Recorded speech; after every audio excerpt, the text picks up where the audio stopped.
तो आइए भैया देखते हैं। आप लोगों को बेस तो बता दिए थे, भौतिक राशियां क्या है, भौतिक सूत्र क्या है, भौतिक उपकरण क्या है। आज उन्हीं को बारी बारी से पढ़ना है। तो आज हम आवेश के बारे में आप लोगों को बताएंगे कि विद्युत आवेश क्या होता है। तो आवेश की शुरुआत हुई, देखिए, लगभग 600 ईसा पूर्व में थेल्स नामक वैज्ञानिक ने अंबर नामक पदार्थ को बिल्ली की खाल से रगड़ा। तब उन्होंने देखा कि बिल्ली के छोटे छोटे जो बाल हैं वो अंबर नामक पदार्थ पर आकर चिपक जाते हैं। तो जिससे इन्होंने निष्कर्ष, और डॉक्टर गिलबर्ट ने इसी बात को भी रिवाइज किया था कि अंबर की भांति और ऐसे बहुत सारे पदार्थ हैं जो आवेश को, जो छोटे छोटे कणों को अपनी ओर आकर्षित करते हैं। तब इन्होंने निष्कर्ष निकाला, आवेश किसी पदार्थ का वह गुण है जो छोटे छोटे कणों को अपनी ओर आकर्षित करता है, आकर्षित करता है, तो उसे ही आवेश कहते हैं। ठीक भैया। अब देखेंगे, एक और साइंटिस्ट आते हैं जिन्होंने बताया है, Benjamin Benjamin Franklin. Benjamin Franklin ने बताया कि आवेश, बेंजामिन फ्रैंकलिन ने 1750 में बताया कि आवेश दो प्रकार का है। आवेश दो प्रकार के होते हैं। देखो, यह पहला है धनावेश, दूसरा देखेंगे ऋणावेश। बेंजामिन फ्रैंकलिन ने सन 1750 में बताया भैया कि आवेश दो प्रकार के हैं। नंबर एक, धनावेश और ऋणावेश। धनावेश को प्लस, ऋणावेश को माइनस। और इन्होंने एक बात बताई कि किन्हीं भी दो वस्तुओं पर जब आवेश समान प्रकृति का होता है, प्लस से प्लस या माइनस से माइनस, तो वे दोनों वस्तुएं एक दूसरे को प्रतिकर्षित करती हैं, अर्थात उन वस्तुओं के बीच प्रतिकर्षण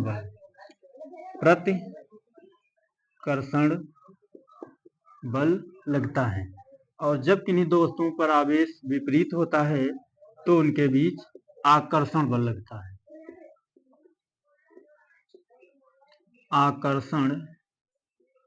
आकर्षण बल लगता है। ठीक भैया। तो ये जानकारी बेंजामिन फ्रैंकलिन ने दी थी।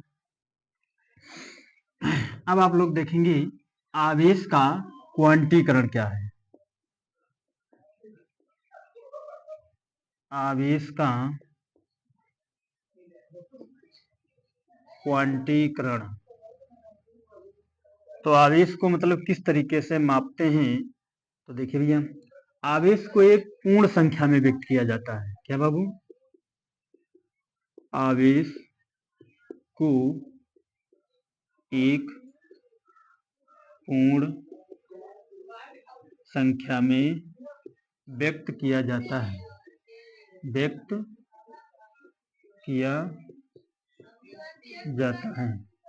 तो कहा गया है, यदि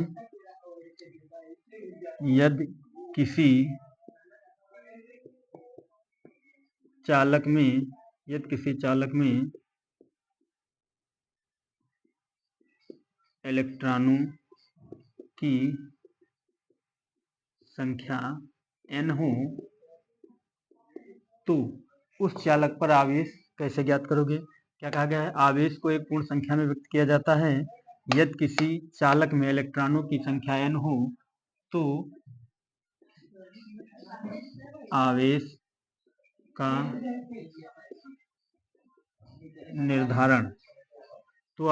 निर्धारण Q = Ne द्वारा करते हैं। तो पहला फार्मूला आप लोगों को यही बताया गया था, आवेश। तो भैया ये विद्युत आवेश कंप्लीट हो जाता है। अब लगे हाथ देखेंगे विद्युत धारा के बारे में। क्या भैया देखना है विद्युत धारा के बारे में? तो आइएगा, विद्युत धारा भी देख लेते हैं, छोटा सा टॉपिक है वो भी।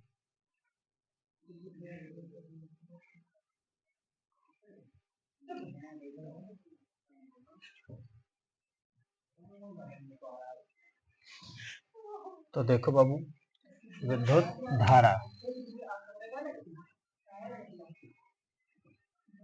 तो देखिए भैया विद्युत धारा क्या होती है। चलो चल रहा है, ठीक। तो विद्युत धारा आपने देखा होगा, अगर दो पात्र लिए जाएं तो उस एक पात्र का विद्युत विभव बहुत अधिक है, वो पूरा भरा है,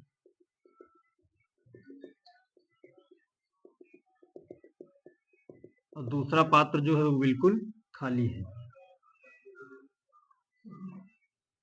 तो अगर इन्हें किन्हीं चालक तार द्वारा जोड़ दिया जाए, किसके?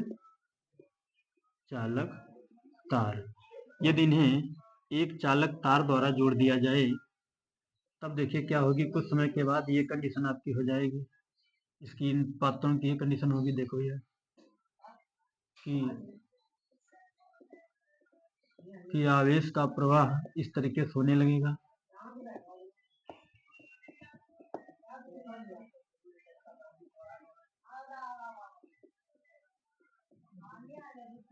चालक तार। तो देखिए भैया, तो क्या कहा जाएगा, देखो वैसे तो सिंपल परिभाषा है, बहुत ही छोटी सी। देखो तो ये आवेश ही है, ये इसमें जो भरा है ये आवेश ही, आवेश इस साइड जा रहा है, ये इसमें जो भरा ये आवेश ही है। कि सिंपल छोटी सी परिभाषा है, आवेश आवेश प्रवाह की दर को विद्युत धारा कहते हैं। क्या आपने देखा, आवेश प्रवाह की दर को विद्युत धारा कहते हैं। तो ये तो शॉर्टकट परिभाषा है बिल्कुल। विद्युत देखो भैया किस तरीके से इन पात्र को देखिए और इनकी परिभाषा मिलाएंगे। कि कहा गया है किन्हीं, यदि, क्या कहोगे भैया, यदि किन्हीं दो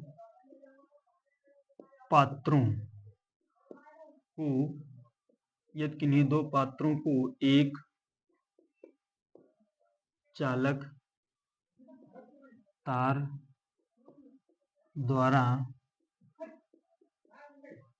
आपस में, यदि किन्हीं दो पात्रों को एक चालक तार द्वारा आपस में जोड़ दिया जाए, यदि किन्हीं दो पात्रों को एक चालक तार द्वारा आपस में जोड़ दिया जाए, तो आवेश का प्रवाह उच्च विभव वाली वस्तु से, तो आवेश का प्रवाह उच्च विभव वाली वस्तु से निम्न विभव वाली वस्तु की ओर होता है। समझ में आया भैया? तो इस फिगर की हिंदी ये रही कि जब किन्हीं दो पात्रों को एक चालक तार द्वारा जोड़ दिया जाता है, तो आवेश का प्रवाह उच्च विभव वाली वस्तु से निम्न विभव वाली वस्तु की ओर होता है, और यह प्रवाह तब तक होता रहता है, जब तक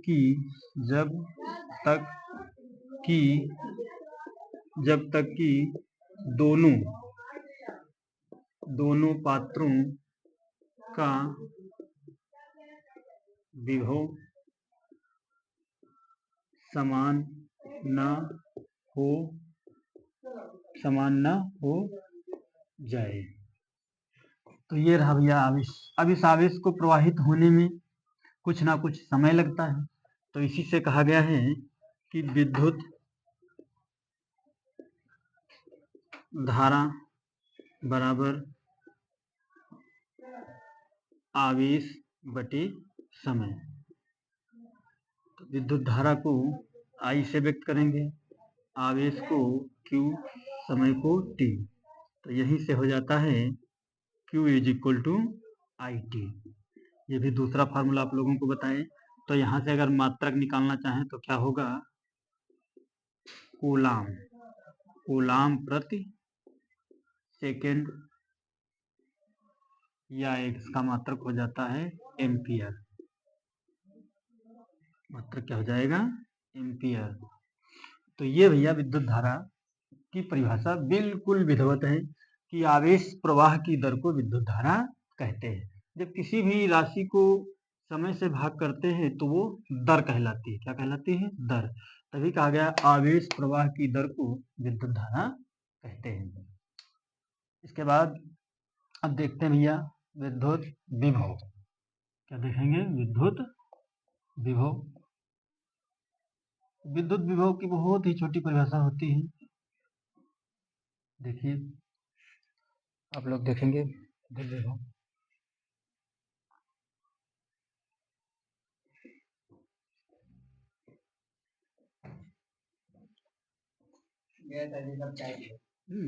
चल रहा है, देखो चल रहा है, ठीक।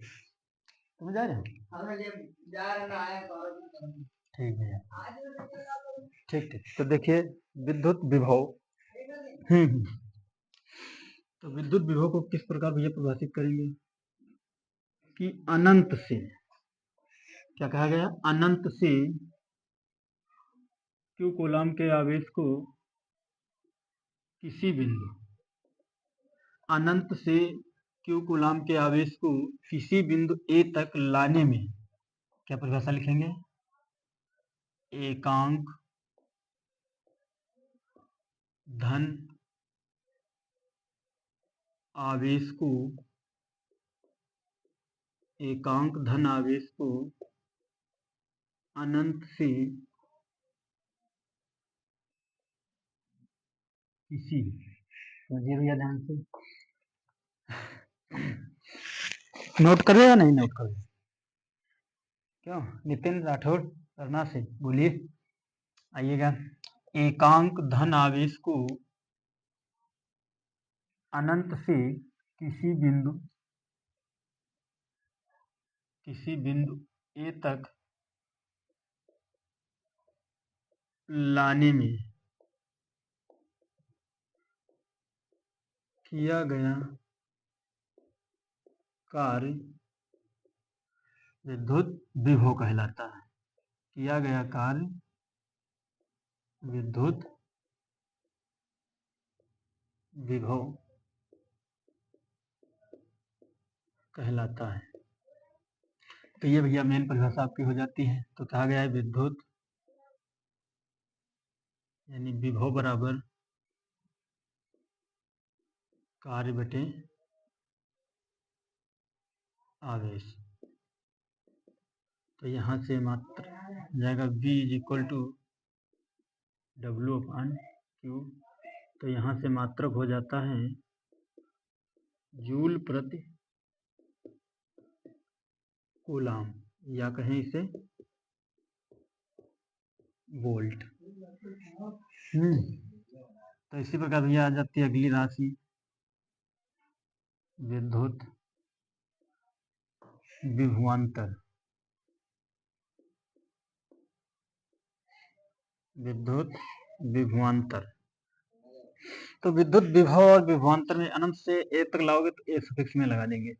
तो विद्युत विभव और विभवांतर में थोड़ा सा अंतर है, बाकी मात्रक और राशि वही है। तो देखिएगा कि किन्हीं दो बिंदुओं के बीच, देखो भैया किन्हीं दो बिंदुओं के बीच क्यू कूलाम के आवेश को लाने या ले जाने में किया गया कार्य विद्युत विभवांतर कहलाता है। लिख लेंगे किन्हीं दो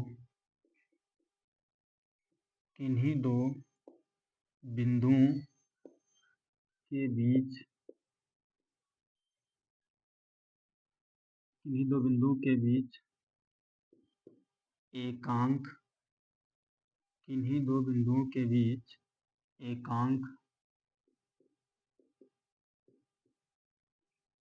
किन्हीं दो बिंदुओं के बीच एकांक आवेश को लाने व ले जाने किन्हीं दो बिंदुओं के बीच एकांक आवेश को लाने व ले जाने में